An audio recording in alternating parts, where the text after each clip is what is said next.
माघ मेले में संपूर्ण विश्व इसको देख रहा है।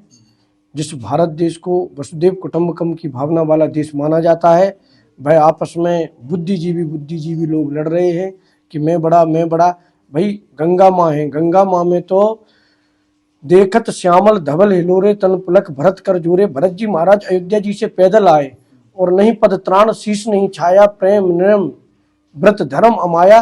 तो ना तो वो ऊपर ध्वजा लेकर और वो छत्र लेकर गए और एकदम से ऐसे ही चले गए और गंगा जी में स्नान किए। और उन्होंने गंगा जी में क्या देखा, राम और सीता जी की छवि को देखते हैं। तो उसी प्रकार से इनको भी चाहिए कि माँ गंगा में सब स्नान करें, ना कि गाड़ी घोड़ा और तमाशा दिखाना चाहिए, क्योंकि बड़े पद पर बैठने से उचित नहीं होता है। उनके जो प्रवक्ता है वो आरोप लगा रहे हैं कि बड़ी बड़ी गाड़ियों में घूम रहे हैं, कल तक रोटी लाले थे। नहीं, ऐसा तो नहीं है कि उनको रोटी के लाले थे या भोजन के लाले थे, क्योंकि भाई जो वंदे गुरु परंपरा अभी मुक्तेश्वरानंद जी पे कहने लग जाए वो भी भीख मांगते घूम रहे थे, तो ऐसे थोड़ी है कि वो भीख मांगते घूम रहे थे, क्योंकि गरिमामय पद है, शंकराचार्य जी वाला पद है। और ऐसे तो कोई मोदी जी को कहने लग जाए कि प्रधानमंत्री बन गए, तो ऐसा नहीं है। वो जो गद्दी है वो अपने आप में बहुत धनाढ़ गद्दी है। और उनके स्वामी जी पूज्य सतुआ बाबा जी महाराज जी के जो पूर्व में सतुआ बाबा जी संतोषाचार्य जी जगत गुरु अभी बने हैं, लेकिन ये विष्णु स्वामी की गद्दी है और ये अपने आप में बहुत धनाढ़ गद्दी है। ऐसा नहीं है कि अभी योगी जी आए तो वो करोड़ों की गाड़ी में घूमने लग गए, वो तो अरबों की गाड़ी में भी घूम सकते। मुरारी बापू ने उनको एक वो जहाज भी गिफ्ट किया था।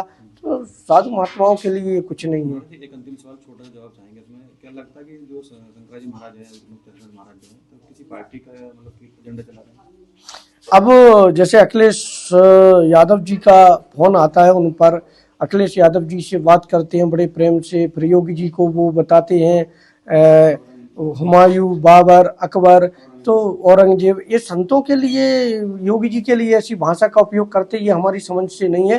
क्योंकि बाबर ने तो राम मंदिर गिराया था, योगी जी ने बनवाया, तो आप किस आधार पर उनको ऐसा कह सकती हैं, जिन्होंने हमारा वह भारत देश का कलंकित ढांचा हटा दिया, जिससे हम लोग शर्मिंदा होते थे, गर्व होता है।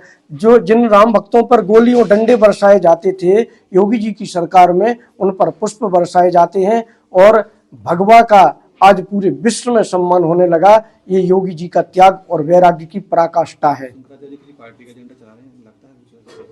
अब शंकराचार्य जी कभी तो कांग्रेस की पार्टी का एजेंडा चलाने लग जाते हैं और कभी इसका चलाने लग जाते हैं, सपा का। क्योंकि उन्होंने ये कहा है कि जो ये अतीक की हत्या पर कोर्ट ले संज्ञान, में ये दिखा रहा हूँ, ये पेपर की न्यूज है। और उनसे दूसरी फोटो में मैं फिर दिखाता हूँ कि कितने प्रसन्न होकर मिल रहे हैं, ये कितने प्रसन्न होकर मिल रहे हैं। तो इससे पता चलता है कि जब वो आजम खान से कितने प्रसन्न होकर मिल रहे हैं, अखिलेश जी उनसे बात कर रहे हैं, तो फिर वो सपा वाली विचारधारा की है। क्योंकि आगे आकर चुनाव आ रहा है, तो आप सनातनी विचारधारा के बनिए, ना भाजपा की विचारधारा के बनिए, ना कांग्रेस की विचारधारा के बनिए, ना सपा की विचारधारा के बनिए। क्योंकि हम लोग साधु हैं और हम लोग ही दर्पण दिखाएंगे। अगर कोई भी नेता गलत कार्य करता है तो हम लोगों को बोलने का अधिकार है और हम लोग बोलेंगे। जय श्री राम।